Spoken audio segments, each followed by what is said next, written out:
Welcome to lesson 31 of our friendly introduction to abstract algebra.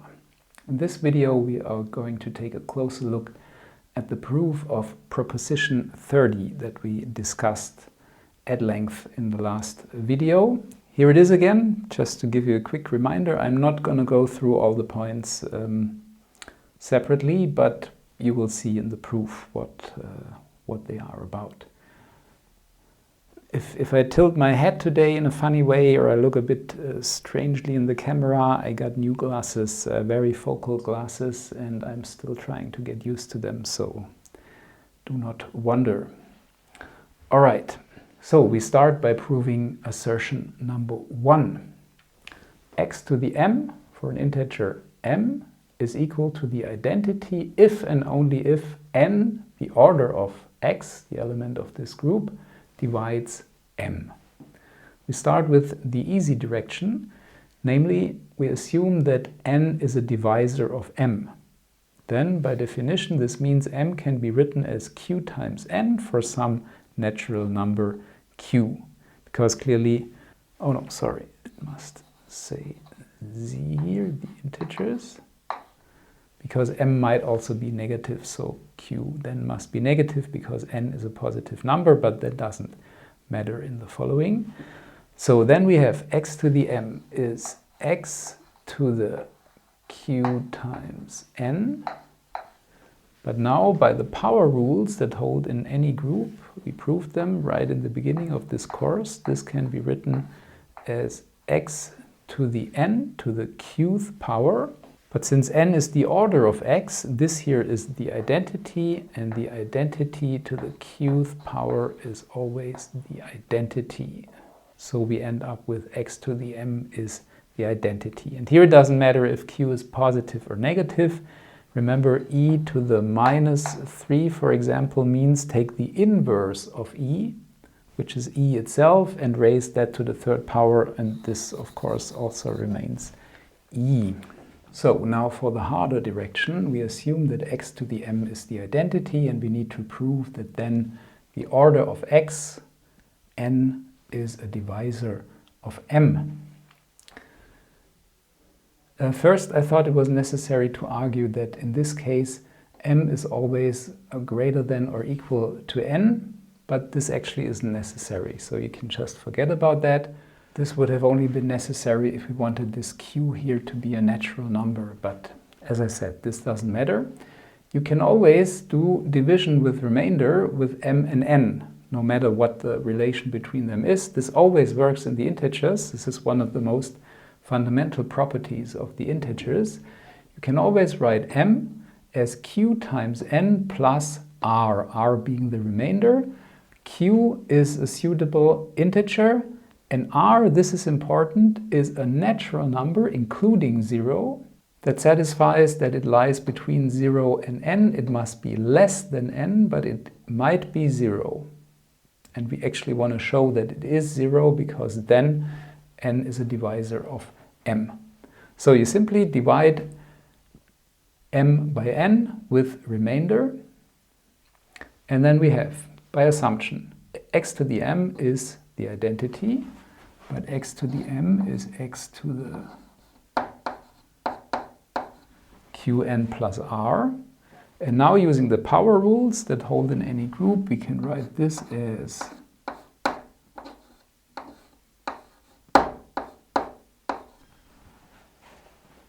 this. I applied two power rules. First of all, that this plus here might be transformed in a times being the multiplication in the group. And here I use power rule that x to the qn is the same as x to the m to the qth power. But again, this here is the identity because n is the order of x, and e to the q is also the identity, so I end up with x to the r. So we have x to the r is the identity, but r is less than n. R is a natural number, or possibly 0, that is less than n and satisfies x to the r is e. But n is the smallest such number, being the order of x, so it is not possible that r is actually a natural number. between 1 and n minus 1. So the only choice we have, or the only possibility that's left, is that r is 0. So we have m is q times n with an integer q, which means exactly this here, that n divides m, which we wanted to prove. And this property here is extremely useful in everything that follows. Okay, next. We need to show that this is true, that the cyclic subgroup generated by X consists of these elements. So we have to show that these two sets are equal. The elements of this set are all the powers x to the m, where m runs through all the integers. This is the definition of the cyclic subgroup generated by X. And we want to show that this set equals this set. Okay. So we show that the left-hand set is contained in the right-hand set and the other way around, then they must be equal. Okay, this here is clear because x to the m, so any element here, is x to the 1 times x to the 1 times x to the 1. And this is useless, I already. Okay, this is unnecessarily complicated. Here I used the definition of this as containing all the words, but we already convinced ourselves. So we can simply state that x to the m, m being any natural number or 0, clearly belongs to the cyclic subgroup generated by X. Now for the other direction, we need to show that this set lies in this. This is the harder inclusion. So we start with a power x to the m in the cyclic subgroup, and m is an arbitrary integer. Now again, we can do division with remainder and write m as q times n plus r for some integers, and r satisfies this here, the remainder. So r is actually a natural number including 0. It doesn't matter. So doing this here again, we see that x to the m is exactly x to the r, because this here vanishes. But with r lying between 0 and n minus 1, x to the m, which is equal to x to the r, lies in this set. So we are done. We have shown that these two sets must be the same. Now this here states that all these elements are actually distinct. So let's assume we have that x to the a equals x to the b for some ab, and without loss of generality we assume that b is greater than a and both lie between 0 and n minus 1. Now if I multiply this with the inverse of x to the a, I end up with this here, multiply from the right. This here can be written as x to the minus a, something we proved a long time ago using the group axioms, and by the power rule or a power rule, this can be written as x to the b minus a. But now b minus a is a natural number. It is not 0 because b is greater than a, and of course it is less than n because b itself cannot be n. So we would have found a number, natural number, that is less than n, which is the order of x, that satisfies x to this power is the identity. But this contradicts the minimality of n, so we cannot have that. So this shows that all these elements are actually different. So this set here contains exactly n elements. Okay, next we prove Fermat's little theorem, that for a finite group, x raised to the power of the order of the group is always the identity. Okay, and with the machinery we have developed so far, this is actually easy. Otherwise it would be not as easy, and it would not be known as a theorem of someone. So we just established that n, the order of x, is the cardinality of this set. But this set here, the cyclic subgroup generated by x, is a subgroup of G.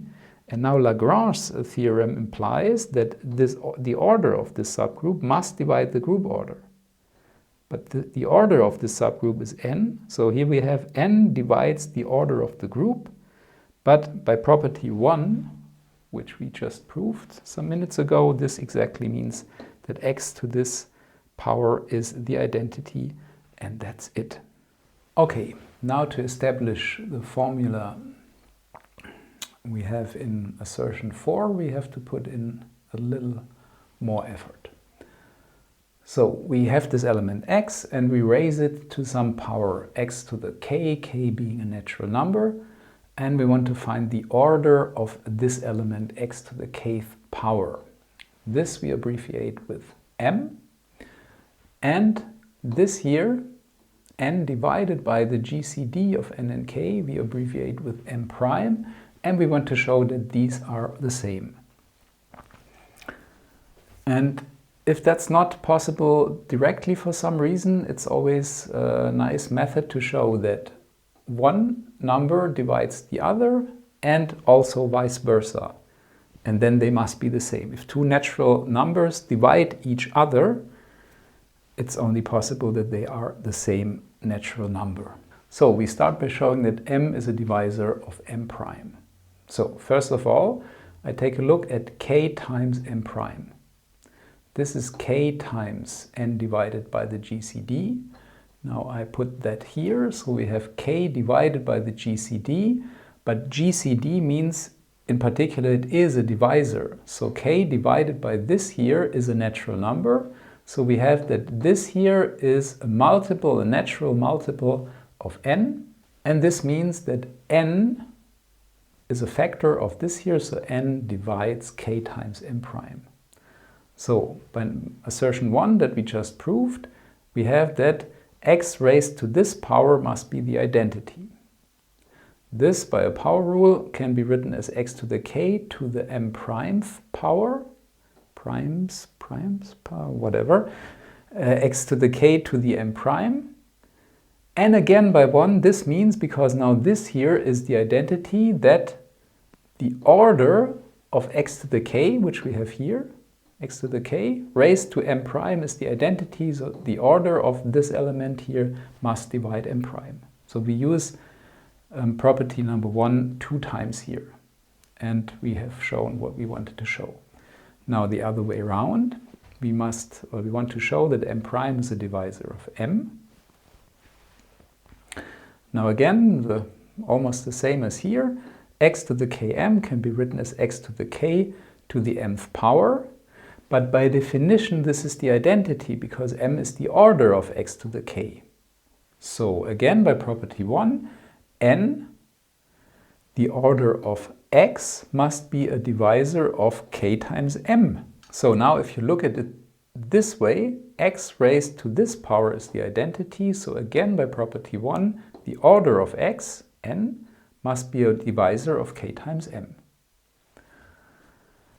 Now, if I divide this by the GCD, I end up with natural numbers again, because n is divisible by this and k is divisible by this. So if I have a divisibility relation in the natural numbers and divide it by a common divisor, it still holds, of course, because I still have natural numbers on both sides that divide each other. And now comes the property that we haven't used at all so far, namely that this here is the greatest common divisor. So far we only used that it is a common divisor, but being the greatest common divisor means that this here and this here cannot have any common prime factors, because if they had, this would not be the greatest common divisor. All right? So this is a point to think about. Maybe you want to pause the video and reflect on that. Again, those numbers must be relatively prime because I divided by the greatest common divisor, which contains all the common prime factors. That's maybe a good way to put it. To find the GCD, I take all the prime factors that appear in both numbers, put them together in one number, and then I have the GCD. And if I divide the numbers by the GCD, then all these common prime factors are gone. But now, if this here divides this product, and this here has no common prime factors with this leaves us with m prime must divide m. And this also includes the special case where this is the number 1. Yeah, it's possible to choose k equal to n. So this is of course not interesting because then I have the identity itself and m is 1, but it's included in this argument here. And now we are done because m and m prime are positive integers and they divide each other mutually. So this only leaves that m must be equal to m prime, and we are done. Okay, this I think, especially for a beginner, is not easy. If you manage to prove that yourself without knowing this proof, without looking it up, then congratulations. This is not easy, I think. But then again, I'm not good with number theory in any form. So even these elementary arguments, I really have to focus to get them right. I hope I didn't forget any case or leave anything out. Otherwise, please leave a comment. Okay, for number 5, we assume that x isn't of finite order. So that means, by definition, x to the n is never the identity, no matter which natural number I plug in here. This is a different star than here.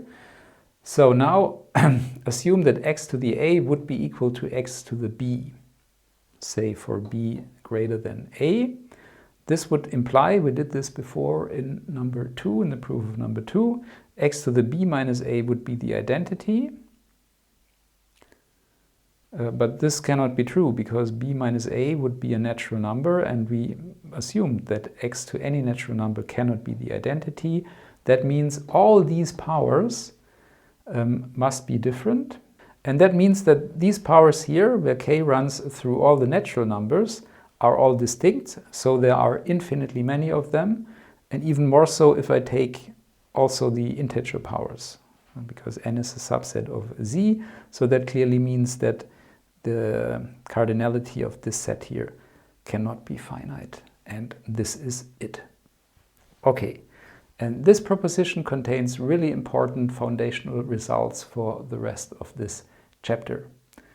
I hope the proof was understandable. If you could do parts on your own, if you did it last week, then please leave a comment. And yeah, thanks for watching. Next week we start to classify cyclic groups. Bye bye.